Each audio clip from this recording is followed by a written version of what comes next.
नाज़रीन, आप देख रहे हैं मेरा फेसबुक और यूट्यूब चैनल और मैं हूं उमर खताब। नाज़रीन, आज एक तो हम ईरान इसराइल जो हमला और जो मशक़ वुस्ता में जंग का माहौल बना और उस पर जो रद्द-ए-अमल सामने आया, पूरी दुनिया ने उस पर रिस्पॉन्स दिया, पाकिस्तान ने दिया, अमेरिका ने इस पर जो रिस्पॉन्स दिया, और अब जो इसराइल का जो एक कंटेनर जो है, कंटेनर शिप जो है वो ईरान ने अपने कब्ज़े में लिया, उस पर थोड़ी सी बात करेंगे। और इस हवाले से दूसरी ख़बर हम जो शामिल करेंगे वो ये है कि जो मुक़्तदिर हलके हैं वो कैसे इक़्तिदार में आए, ताकतवर जो हलके हैं उन्होंने किस तरह से मुस्लिम लीग नून को फ़ायदा पहुँचाया, किस तरह से इमरान खान की हुकूमत गिराई और उसके बाद से इम्पोर्टेड हुकूमत आई, फिर इलेक्शन हुए, इलेक्शन में धांधली हुई, फिर 47 वाली पर्ची पे जो है वो किस तरह से मुस्लिम लीग नून को जितवाया गया। इस पर हम अगर सबसे पहले बात करें तो ताकतवर जो हलके हैं उन्होंने सारा जो फ़ायदा पहुंचाया, किसको फ़ायदा पहुंचाया गया, तरीक़े इंसाफ के साथ क्या किया गया। इमरान खान साहब जो हैं उनके ख़िलाफ़ केसेस बनाए गए, उनको जेल पहुंचा दिया गया और अभी तक उन पर 1 रुपए की करप्शन जो है वो साबित नहीं हुई। जो भी अल कादिर ट्रस्ट केस जो है वो बनाया गया, लेकिन उसमें से 1 रुपया किसी ने नहीं निकाला, ना उसकी वाइफ ने, ना इमरान खान साहब ने। तो ये सारे केसेस बनाए गए और तरीक़े इंसाफ के साथ जिस तरह उसको तोड़ा गया, जिस तरह से लोग उससे जो है उनको किसी दूसरी पार्टी में लाया गया, फिर लोगों को अगवा किया गया, ख़वातीन को भी हरासा किया गया, उनको पकड़ा गया, गिरफ़्तारियाँ की गई, अगवा किया गया और इवन सहाफ़ियों को भी नहीं छोड़ा गया, सहाफ़ियों के साथ भी किस तरह जो है सलूक किया गया। तो ये जो ताकतवर हलके हैं, जो फ़ैसला साज हैं, जो फ़ैसला करते हैं पाकिस्तान में, उन्होंने इस सारे जो मामलात किए वो किस लिए किए, किसको फ़ायदा पहुँचाया और फ़ायदा हुआ मुस्लिम लीग नून को, क्योंकि बेनिफिशरी नवाज़ शरीफ था, क्योंकि नवाज़ शरीफ की ही हुकूमत बनी पाकिस्तान में इलेक्शन के बाद, धांधली के बाद। तो मसला अब ये होता है कि जिस तरह से 6 जजेस का जो मामला चल रहा था और ये कोई सिंपल सी न्यूज़ नहीं थी, एक बहुत बड़ा पाकिस्तानी सियासत में एक नया महाज खुल गया था जब ये ख़बर ब्रेक हुई थी, जब ये सामने आई थी कि एक कोई रिटायर्ड जज नहीं है, ये वर्किंग जजेस हैं जिन्होंने ये ख़त लिखा जिसमें उन्होंने अपने ख़दशात का ज़ाहिर किया, उन्होंने माजी में होने वाले फ़ैसलों के बारे में बात की और उन्होंने जो उन पर प्रेशर था, जो दबाव था, उस पर उन्होंने खुल कर बात की। तो ये एक बड़ा अजीब सी सूरत हाल थी पाकिस्तान में। तो उस पर ख़बर अब ब्रेक ये हुई है जो सामने आई है और मुस्लिम लीग नून ने ये कहा है कि वो 6 जजेस के मामले में फ्री कैन बनने जा रहे हैं। तो इसमें जो ख़ास तौर पर इस्टेब्लिशमेंट है जिन्होंने इनको फ़ायदा पहुंचाया, इनको बेनिफिशरी बनाया, इनकी पहले भी हुकूमत गिराई खान साहब की, फिर इम्पोर्टेड हुकूमत बनाई, फिर उसके बाद से अब मुस्लिम लीग नून को जिस तरह से जितवाया गया, तकरीबन 50 से ज़्यादा सीटें जो है उनको दोबारा रिकाउंटिंग के ज़रिए से जिस तरह से उनको ताकत दी गई और उनके कैंडिडेट को जो है वो उनके वोट जो है वो ज़्यादा किए गए, तो उसके बाद से ये एक अजीब सी सूरत हाल बनती है। वैसे तो मुस्लिम लीग नून जो है, नवाज शरीफ साहब जो है वो बहुत यू टर्न लेते हैं,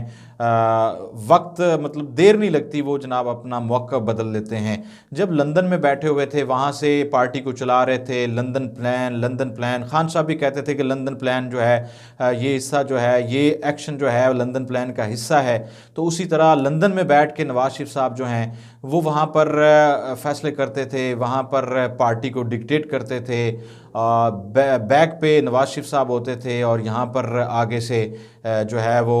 फ्रंट मैन कोई और होता था, शहबाज शरीफ साहब होते थे या मरीम नवाज़ साहिबा जो है यहाँ पर सारे मामलात को देख रही थी। तो इस पर जब इक़्तिदार में आने से पहले नवाज शरीफ साहब अभी लंदन में मौजूद थे, तो नवाज शरीफ ने कहा कि मैं जो है वो बाजवा को और जनरल फैज़ को देख लूँगा, जब हम ताकत में आएंगे, जब इलेक्शन जीत जाएंगे तो उसके बाद इनकी हम ख़बर लेंगे। काफ़ी उन्होंने उन पर तनकीद भी की, लेकिन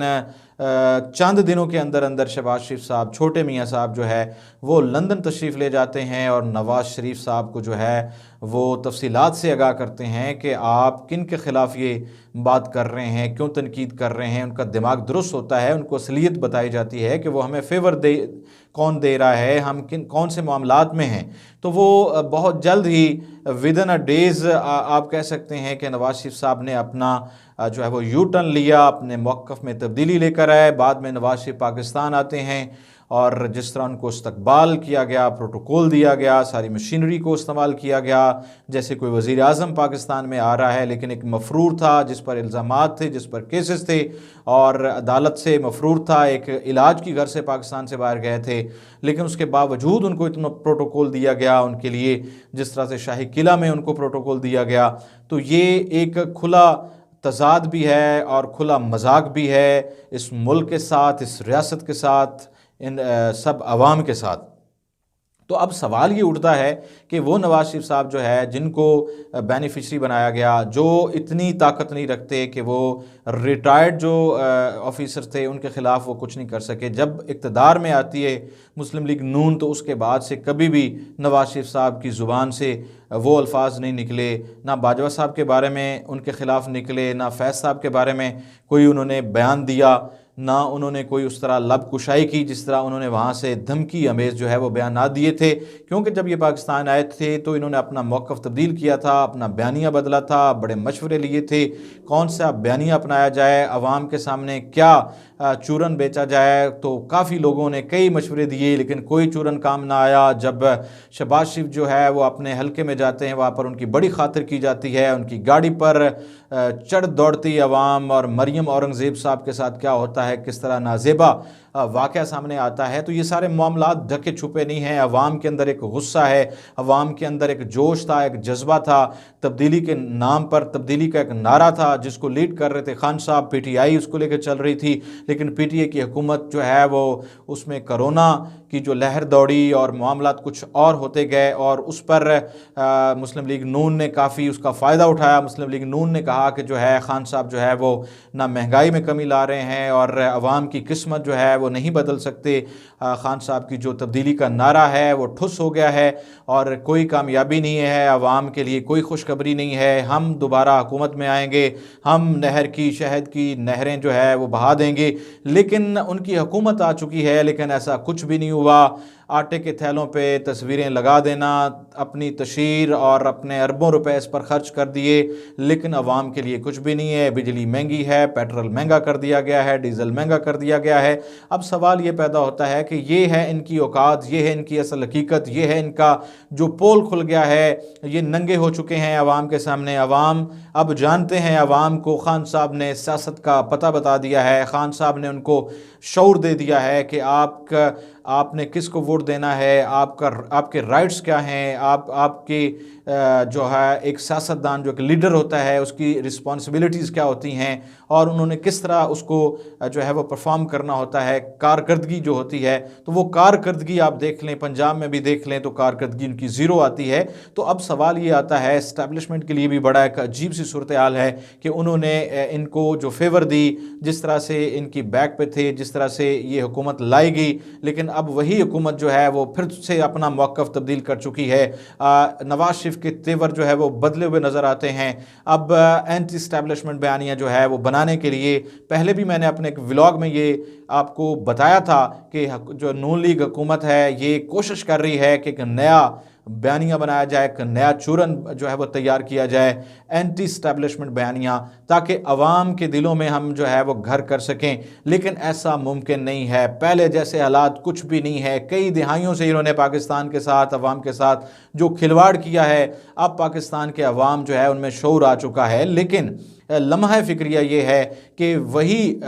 मुस्लिम लीग नून जो बेनिफिशरी है सारे मामलात के, तहरीक इंसाफ को दीवार के साथ लगाने से और अपने फ़ायदा इक़्तिदार में आने तक जो इन्होंने फ़ायदा लिया है, उसके बाद से ये उनका जो फ्री कैन बनना है ये एक बड़ा सवालिया निशान है। और ये एक ताकतवर हलकों के ख़िलाफ़ जा रहे हैं, या अगर वो अदालत जाते हैं या इस हवाले से कोई पेशरफ्त होती है तो ये सूरत हाल जो है वो अजीब होगी, क्योंकि इनमें भी जो ताकतवर हलके हैं और मुस्लिम लीग नून जो है इनमें भी इंतशार फैल सकता है, या इनमें एक आप कह सकते हैं कि गैप जो है वो हो सकता है, और जिसका डायरेक्टली बराह रास्त फ़ायदा होगा खान साहब को, पीटीआई को। वैसे भी पीटीआई के जो चाहने वाले हैं, पीटीआई के वकला की तरफ से, पीटीआई के लीडर्स की तरफ से, कुछ व्लॉगर्स ने भी, सोशल मीडिया पर भी एक कैंपेन चल रही है जिसमें ये बार बार बताया जा रहा है, ईद से पहले भी बताया गया, अब भी ये बात सामने आ रही है कि इमरान खान साहब जो है, बड़ी शख्सियात ने भी ये दावा किया है कि वो जल्द अवाम के दरमियान होंगे और वो जेल से बाहर आ जाएंगे, उनके केसेस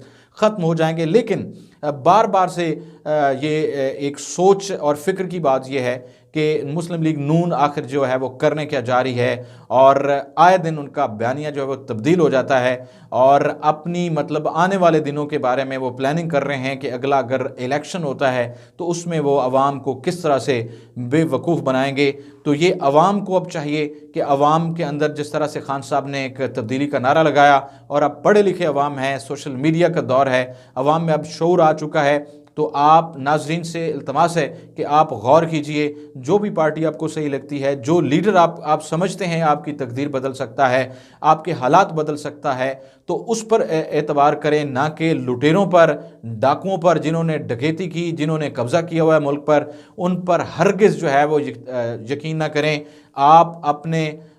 अपने ज़मीर से पूछें कि आपने नेक्स्ट आने वाले इलेक्शन में किसको सपोर्ट करना है। ये थी आज की कुछ अपडेट्स और डिस्कशन और तज्जिया जो आपके सामने रखना था। मज़ीद नई वीडियो के साथ हाजिर होंगे। इसके साथ उमर खत्ताब वट्टू को दीजिए इजाज़त। अल्लाह हाफ़िज़।